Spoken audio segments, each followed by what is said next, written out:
I wanted to like Frieren. I really did. I hadn't watched anime in over 2 years, and this is a series I was anticipating watching. I thought I was going to come back and watch the peak of anime I've never seen before, because this series was highly rated by almost everybody. In fact, it is the highest rated anime on my anime list.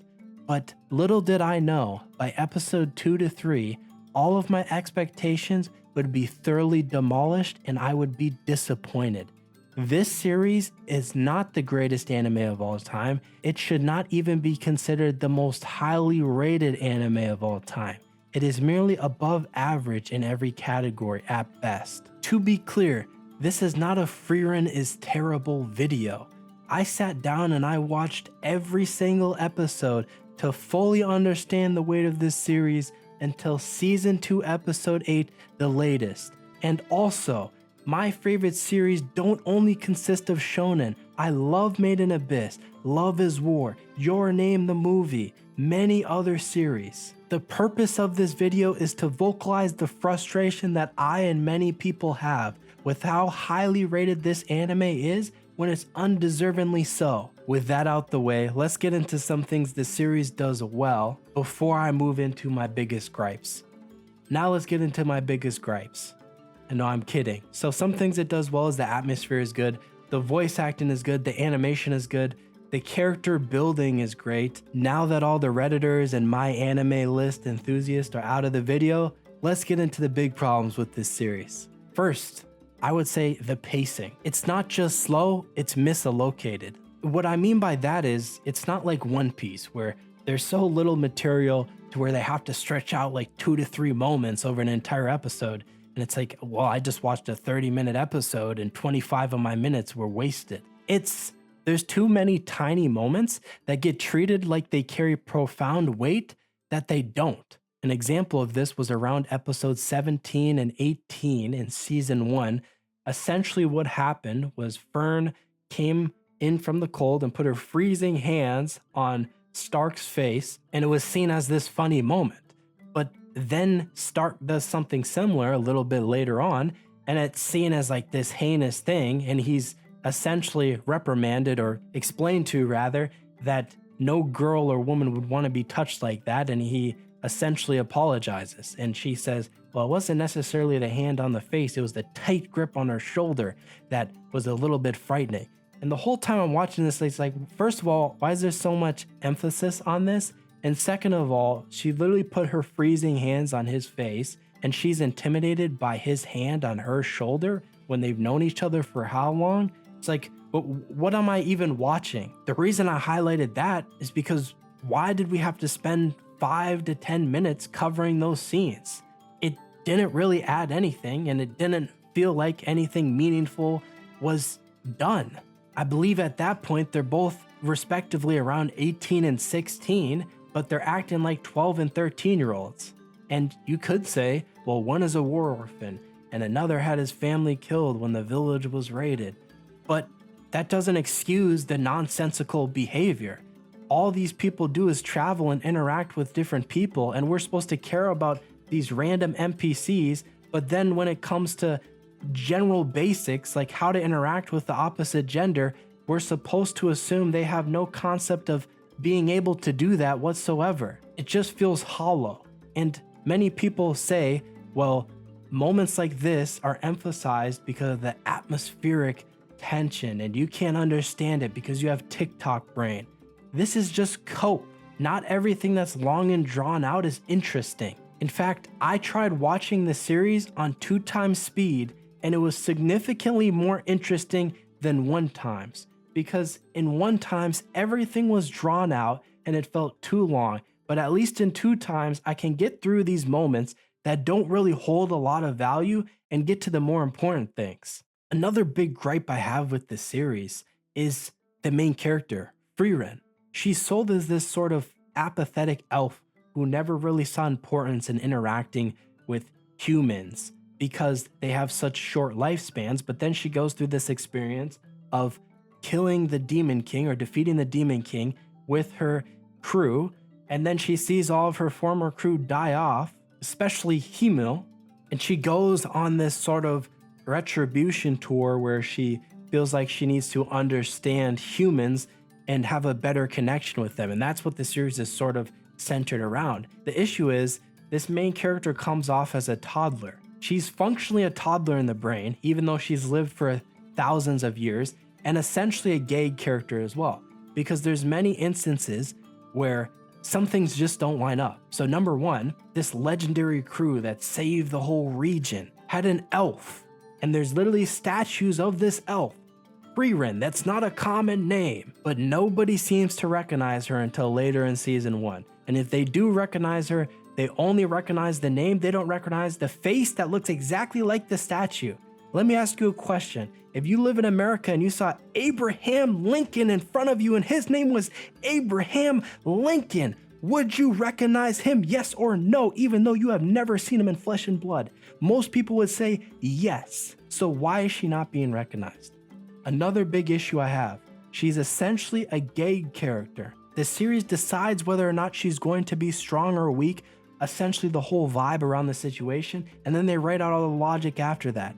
In particular, one moment that comes to mind is when the crew picked up the new cleric, or priest. They come across this village where all the people are essentially put to sleep and they're figuring out what it is, and they eventually come to the conclusion it's a monster of some sort. So they go to try to kill it, and everyone's falling asleep one by one, including Frieren. This is the part I did not understand.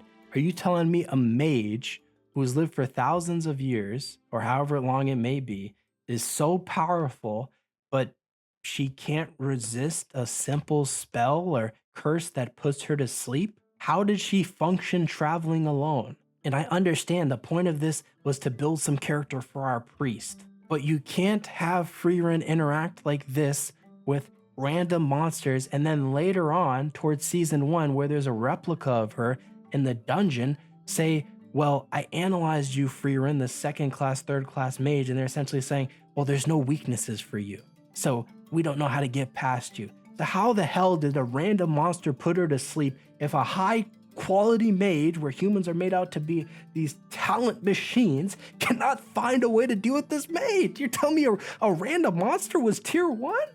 Like, what are we talking about, man? This goes into the next thing. The demons.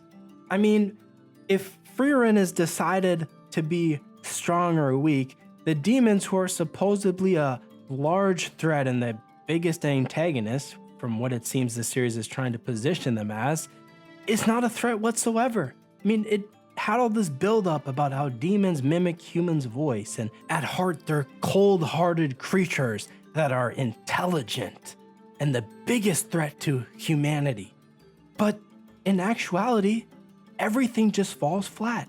At most, they're props. We're told they are sort of these psychopathic, solitary creatures, yet in one of the first instances we see of demons, around episode 7, where they're in this city, the demons were trying to take over the city, the main demon ambassador falls because he checks on his companion's health.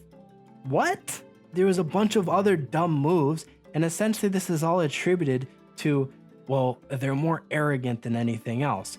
But if they're this arrogant, why are they positioned as such a big threat? Let's look at Aura, one of the 7 sages of destruction, who was easily defeated by Frieren because she underestimated her. The question becomes, how do you underestimate someone who she literally recognized to be Frieren, one of the people that took out the Demon King, and we're supposed to believe the Demon King was the most powerful demon, that's how he's positioned to be, but this 7th Sage of Destruction completely underestimates her. Forget everything about demons. The only thing you need to know is they're so arrogant to the point where they're stupid. That's all it is. It explains every mishap by them being arrogant, but if they're this arrogant, they're not a threat at all. And this leads me to, I would say, the biggest downfall of this entire series. No main character is ever at threat of dying. There's no threat, there's no fear of anything happening, there's no adrenaline, there's no excitement. The perfect example of this is season 2, episode 8.